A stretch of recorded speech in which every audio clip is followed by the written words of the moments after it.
At the Mississippi Arts and Entertainment Experience in Meridian, we believe in the power of the arts, storytelling, and education, just like Mississippi Public Broadcasting. MPB connects communities across the state with quality programs that inform, inspire, and engage. Their audience is loyal and appreciative of businesses that support public broadcasting, which makes underwriting on MPB a smart investment. Join us in supporting MPB. Learn more at mpbfoundation.org. Hatred destroys the one who hates. The others that you hated go on about their business. Care of us. So the legacy of Medgar Evers is an understanding of our own humanity and of our own responsibility of seeing that in other people. He is written out of history. He's just not included as Malcolm and Martin. To me, it's the 3 M's, and Medgar's right up there at the lead. Everlasting, Life and Legacy of Medgar Evers. Watch now on MPB Passport. Visit mpbonline.org for more.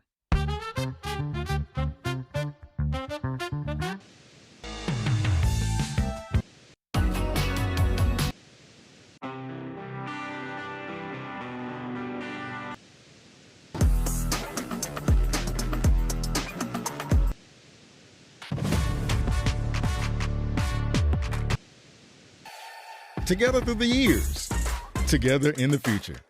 MPB, your stories, our mission. Welcome to Deep South Dining here on MPB Think Radio. Malcolm White, Carol Palmer. We are glad you are here today. Carol? I'm ready to roll, Mal. That's the way we like it. That's the way we like it. We got a lot of ground to cover, and we have a very special guest joining us shortly. And that's why I'm fired up. You're fired up because there's some Tim magic. Tim Pierce. In the There's room. Tim magic all around us. And We can feel it. I know it. I know. All right, before we land there, I wanted to thank you for the pesto that you gifted me last week. We made a delicious dinner last night of flat noodles and pesto with chicken and a side dish of roasted small tomatoes with onions and whole garlic cloves, and it was just delightful. And I always enjoy getting food gifts from you, Carol, so thank you so much. I should do it more often because you certainly gift me. But Malcolm, I used my pesto and also did flat noodles, but had some grouper cheeks. Grouper cheeks. My stepdaughter Patricia bought back from Destin this week. It was Wow. a beautiful dinner, little saute and a pesto pasta, and there you have it. I used to love to go to the Mayflower on Fridays, and they would have snapper cheeks as the lunch special in a tomato sauce. I don't know if you remember that. It was kind of a regular thing they used to do. That was back in the day, though. Yeah.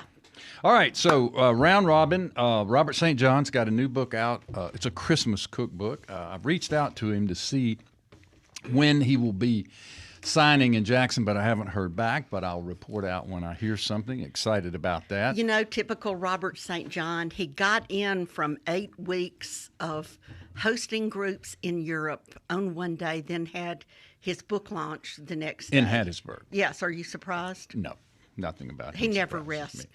Went to Effie's, Little Effie's, the new, what do we call it? Dean and DeLuca of Jackson, is that what we That's what we refer call to? Emerson's. So, yeah, Emerson's Provisions.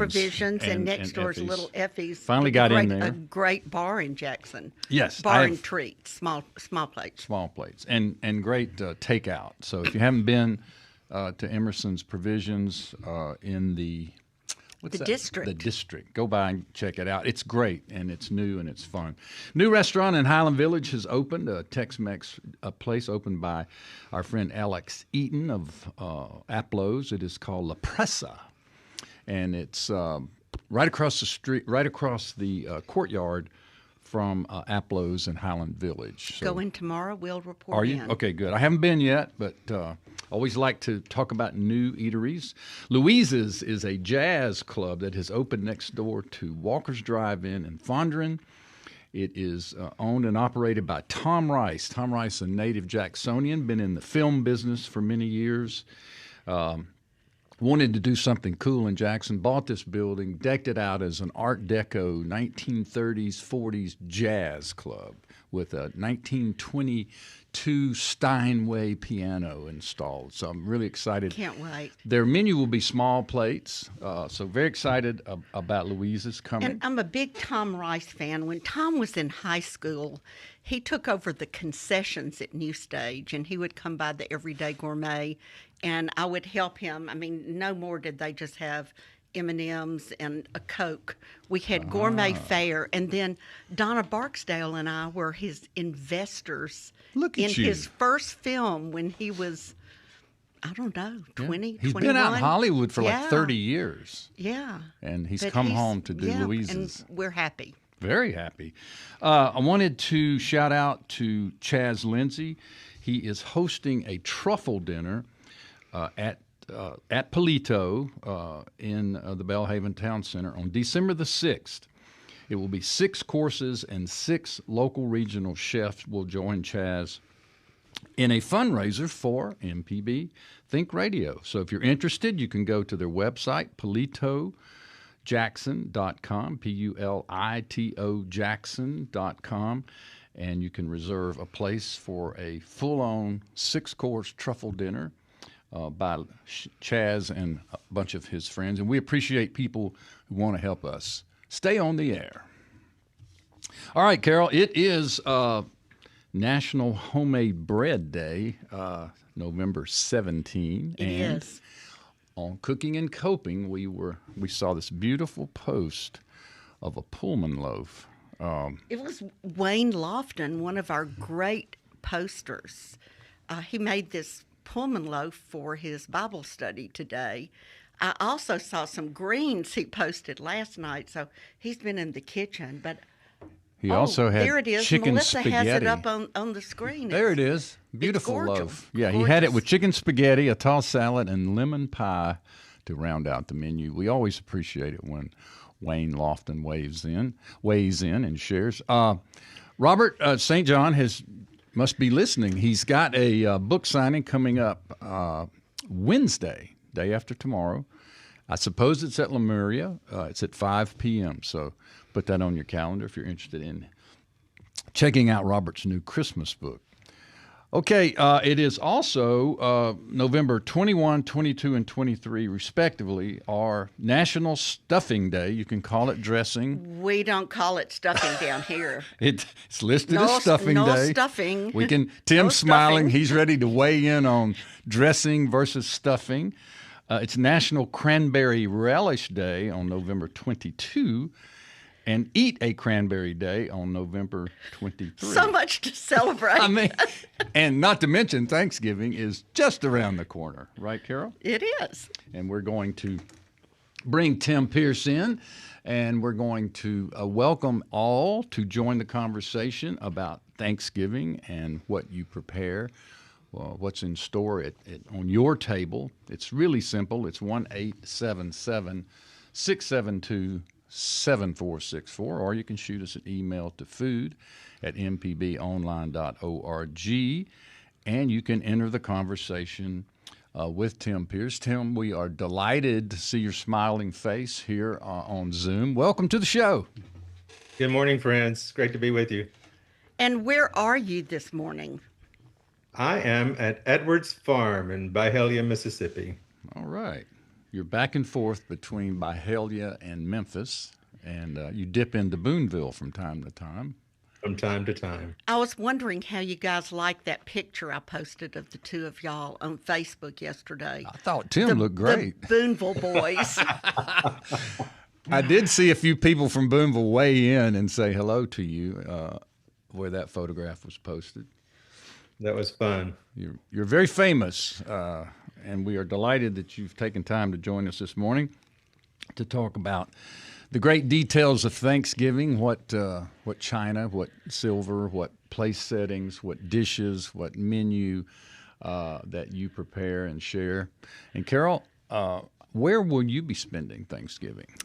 Do you know Malcolm, yet? you're not going to even believe this, but I'm going to be spending it at my stepdaughter Susan Amaro's house. You know, for the past 12 years, I've hosted upwards of 30 people out at Go Away Lodge with 20-something of them staying out there for a few days. Wow, so you get a I feel like holiday. I've won the lottery.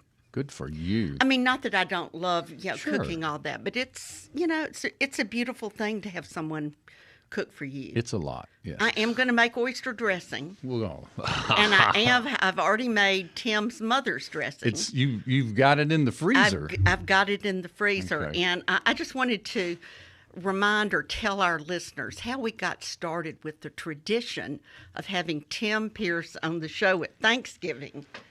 And it was the year we started Cooking and Coping, and Tim, correct me if I'm wrong, but Tim posted something about his mother's dressing, and he started a dressing war. He did. Yeah, and everybody wanted the recipe, and so, we all know Dillard Fay Pierce's dressing. Right. And there are a lot of people cooking it, and I helped rewrite the recipe. Not that I changed ingredients, but, to put in cookbook style, and, it's the gift that keeps on giving. And Tim has graciously posted the recipe on Cooking and Coping.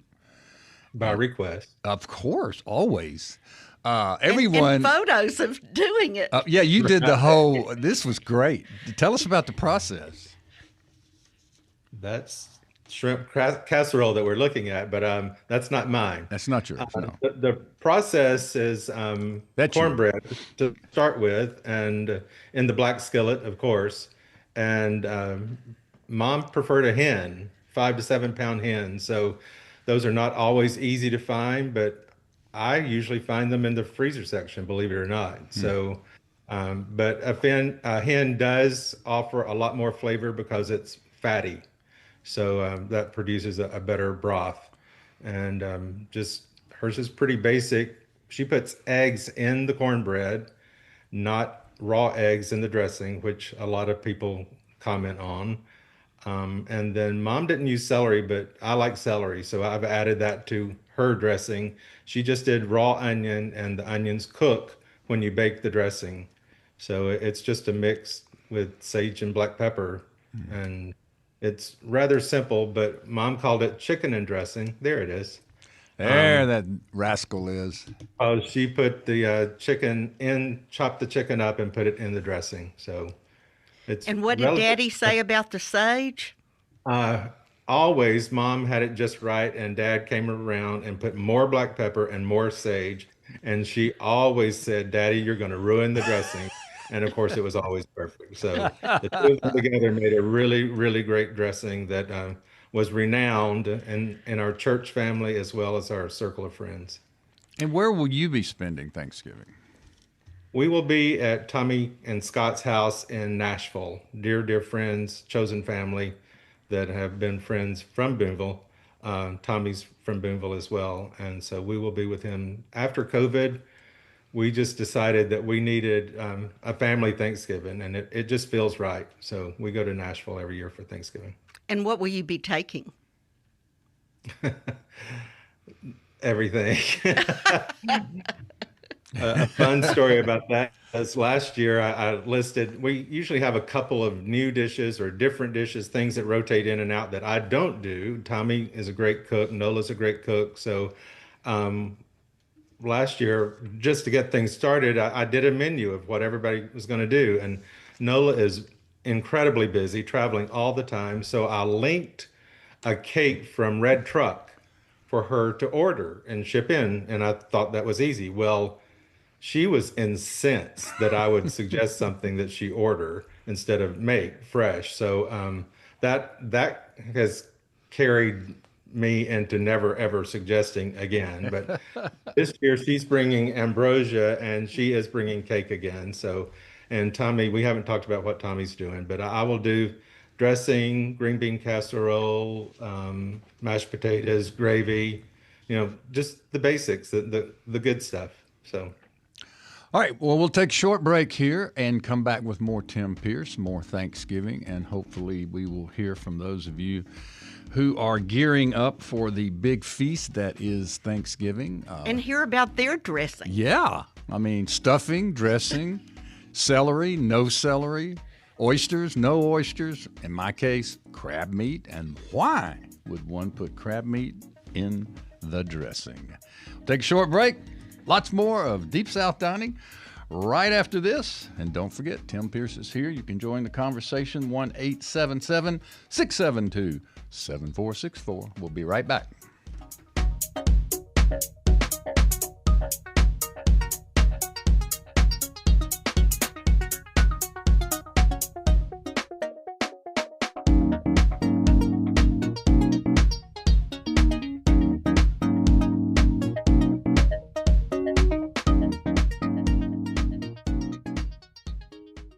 Support for MPB. Hi, ladies and gentlemen. My name is Bobby Rush. As a blues man, I love Mississippi Public Broadcasting. If you support Mississippi music and their local programming, donate now, right now, and become a member today, not tomorrow. Thank you, thank you, thank you. Doesn't matter how big or small, but we prefer big. Thank you very much. Mississippi is a place of deep roots where every story matters and every voice can be heard. At MPB, we stand with our local communities, bringing you the voices of those who shape our state through local programming that reflects our culture across small towns to big cities, from the Delta to the coast. We tell the stories that define us, from the music that carries our voices to the leaders who inspire change. MPB brings you the heart of Mississippi, celebrating Mississippi one story at a time. MPB, your stories, our mission. Everlasting, the Legacy Podcast, is a brand new companion podcast to the MPB documentary Everlasting, the life and legacy of Medgar Evers. Join me, Rita Brent, as we dive deeper into the story with exclusive interviews and conversations about the enduring legacy of Medgar Evers. Everlasting, the Legacy Podcast, available on the MPB app or wherever you get your podcasts, with new episodes every other week. MPB, your stories, our mission.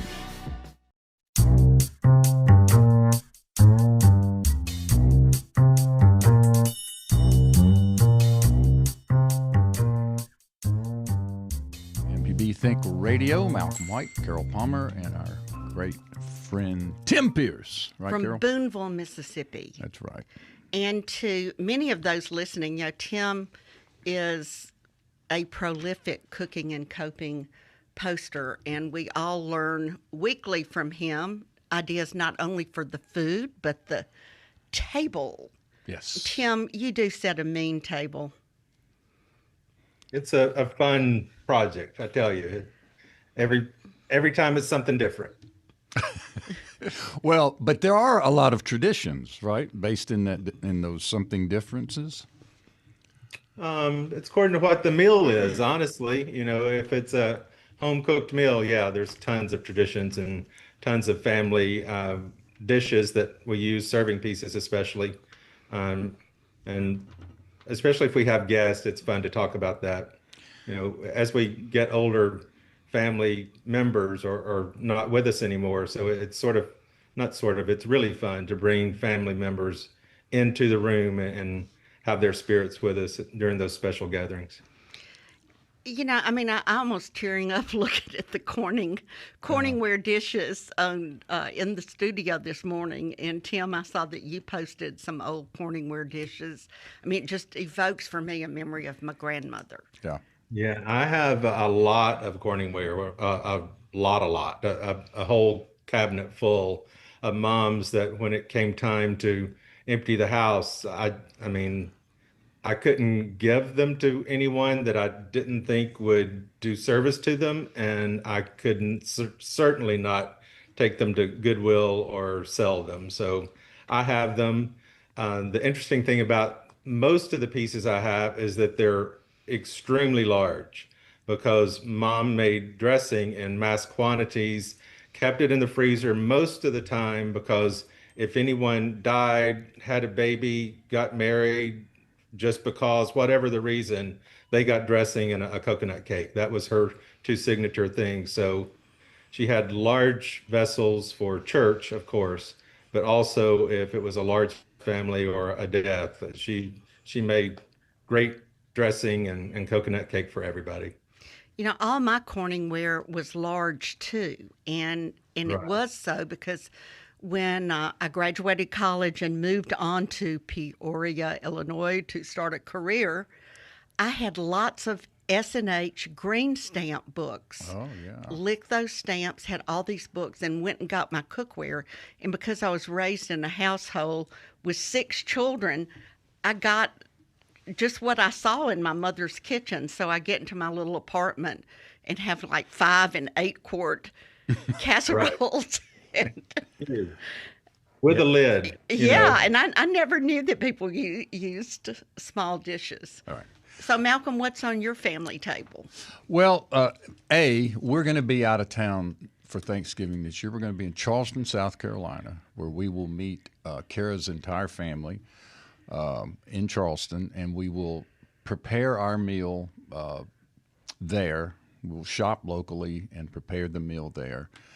We will be taking a turkey breast from Sacred Ground, which I bought and put in the freezer to take to Charleston. So we'll have that as our protein, and then, I will make some dressing with crab meat. And the reason I evolved from oyster to crab meat was because my wife just doesn't like oysters in her dressing. So we moved on to crab meat, and she's very happy with that. So saw the picture of your crab meat dressing on Cooking right and Coping. And I think that was last year or the year before. I'm not sure, but yeah. And someone said, "Please share the recipe," and I would, except I don't have a recipe. I just because you're Mal, you never do, and you never do the same thing but, twice. I did want to say this about our china. My wife Kara has made a lifetime of collecting what she grew up with and what she wanted. She has a collection of Wedgwood turquoise Florentine. Her paternal grandmother started her collection, and she found her favorite piece, which is a soup tureen, in Camden, Mississippi, from a lady who had grown up in Dallas and had brought it with her. And she found more pieces at a variety of estate sales, and particularly got a good load from a woman in Goche. But she collects, and that has become our nice china for occasions like Thanksgiving, along with her silver, which she has also collected, a Repose collection that her grandparents both had. So anyway, that's what we use at our house when we're at home, but we'll be away this year. How about you, Tim? As far as, what's the question? Your favorite china for Thanksgiving? Oh, well, I love the fact that you mentioned S&H green stamps, because we had Big Star and they had quality stamps. So Big Star provided a lot for us, including our china, so-called.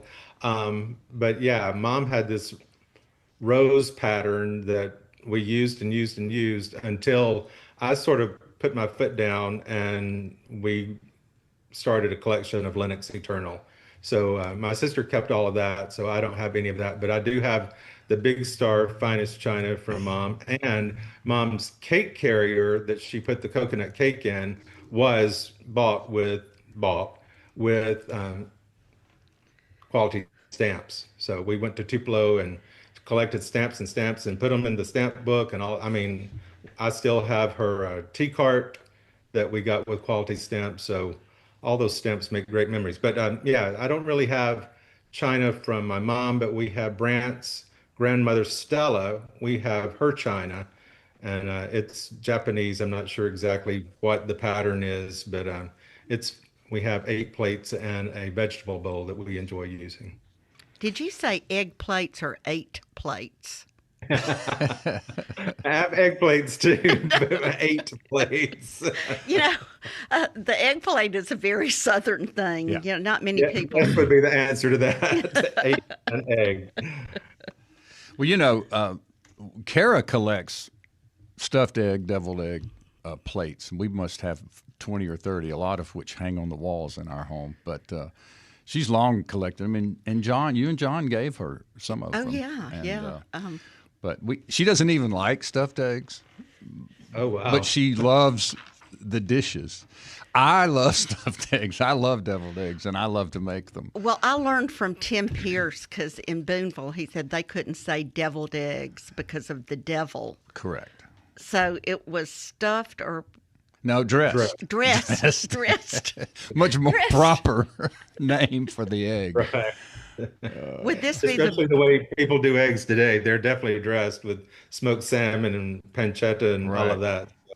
They're definitely dressed up. Okay, did y'all see the recipe in Cooking and Coping from Christy McComber? She posted a recipe in her grandfather's handwriting for a shrimp casserole that she said was more like a dip. Well, I'm looking at it now, and I haven't tried it yet, but it looks delicious. Well, I love the fact that she has something of her grandfather's in his handwriting. Yeah. And I think they must have lived somewhere near the coast.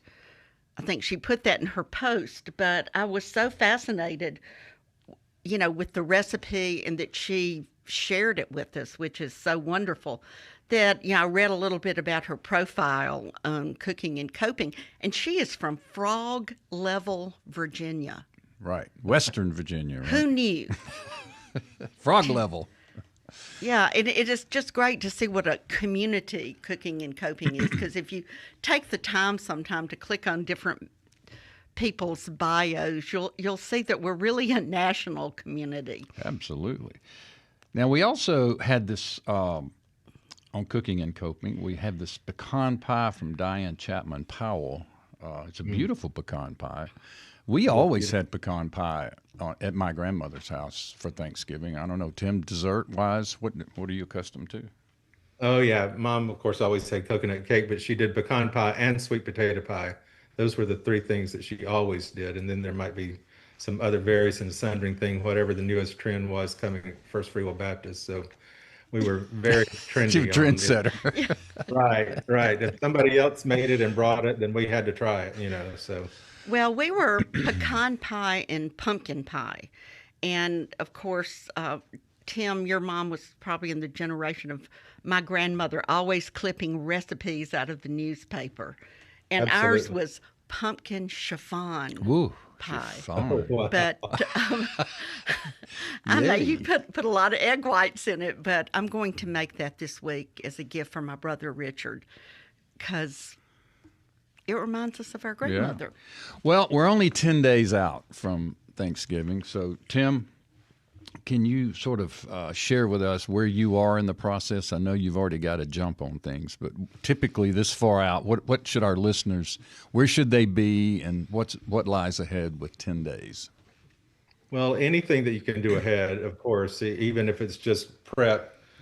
Carol often talks about getting the serving pieces out and thinking ahead of time about that, and washing and, based on where they've been, making sure they're clean and ready to use. So all of that needs to be in your thought process now. Ironing napkins and making sure silver is polished and all the things that make the dinner special. But as far as food goes, yes, I've already done 2 batches of dressing. Nola happens to be going to be with her family on Friday after we have Thanksgiving on Thursday, and she's going to Houston. So she asked me to make dressing for them, which is frozen, and she will take in her luggage to Houston. So Mom's TSA dressing. will be surprised about that. Wait till they see my smoked turkey breast. Right. So that's all done. I will shop. I have found out there's something nostalgic and very emotional about shopping in Byhalia, because it feels like I'm shopping in Boonville. At the Reed's Market here in Byhalia, it feels very much like, well, I mean, it is a small town grocery store. It's a huge grocery store, but at the same time, this is the one time of year that I buy canned goods. So the mushroom soup and the green beans and all the stuff. I actually buy a cranberry gelled and a cranberry not gelled. So both of those in can, and then I add that to my fresh made cranberry relish. So I buy all of that here in Byhalia, and I'll take that with me to Nashville. Well, Tim, one thing that I've found works for me through the years is to shop several times. Some people get so overwhelmed about buying for Thanksgiving is to take your list and divide it into categories. And, early on, get your beverages, your canned goods, and all that, and then wait till a few days before to get your produce. But, break it up and don't have giant piled baskets and be stressed out in the grocery store.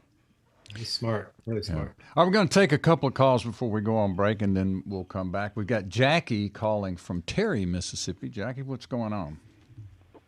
Good morning. I was listening. This is not exactly a Thanksgiving comment, but I think Carol said it was National Bread Day. Yep. So I just recently read an article. I don't know if y'all are familiar with it. It's called the Tassajara Bread Book.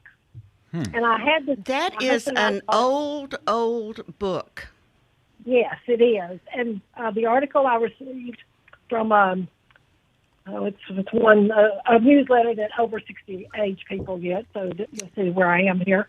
Next Avenue, I think it was. It had an article about the monk and the Zen Center out. It's in Marin County, which is California. Excuse me. And Whoops. the 50th anniversary of the cookbook, and it's got a couple of changes, but it looks exactly like the old one. And it was just so interesting to me because I've had this cookbook for 40-something years, so I obviously have the original. Wow. But anyway, so I've delved into that. I make sourdough bread, but I've decided to go through this book and try to start cooking some of these Tassajara bread recipes. Well, wow, that really connects many of us with a past. And I had the Everyday Gourmet, a cooking store that started in 1981. And, of course, we carried that book. And it's still much beloved. But it's just wonderful to hear somebody is still cooking out of it. Well, doing what the monks do. That's right. Yeah. My husband actually remembers buying our book, which is the Tassajara Bread Book, and the Tassajara Cooking, which is mostly vegetarian, from Lemuria when it was in its original location. So, wow. So many. Yeah, in the Quarter is where Lemuria started 50 years ago. This is their 50th anniversary. They started in the Quarter, moved to Highland Village, and then over across the street to Dooling. I think we bought them when it was at Highland Village. Oh, okay. Yeah. Like once it got to Highland Village. That was his second stop along the 50 years. Thank you so much for calling us and reminding us of the book and celebrating National Homemade Bread Day. That's right, today. Okay, thanks, Jackie. All right, we got one more caller. Chico is on the line. What's up, Chico? Yeah, I've got an alternate for dressing. An alternate, okay. This is a new discovery of mine I'm willing to share with the good people of Mississippi. On Highway 7 between Oxford and Holly Springs, there's Abbeville, Mississippi, and there's Abbeville Market. It's a gasoline station, and the hush puppies there are the best I've had since Mary Hudson was making them in the 70s and 80s out at Taylor Grocery Catfish. Wow. They are tremendous. Sometimes I drive from Oxford out there to Abbeville just to get me like an order of hush puppies. Now we could drive from Jackson. We could. Well, they're odd shaped too, so they remind me of my love life. All right, so an alternative to dressing are hush puppies, according to Chico Harris. Thank you, Chico. It's always great to hear from you. Happy Thanksgiving. We're going to take a short break here. We'll come back with more Tim Pierce, more prepping for the big day. If you want to join the conversation about Thanksgiving or anything else that moves you, we're right here on the radio. You can email us if you'd like. But otherwise, we'll be back with more Tim Pierce. We'll continue to talk about the glories that are Thanksgiving.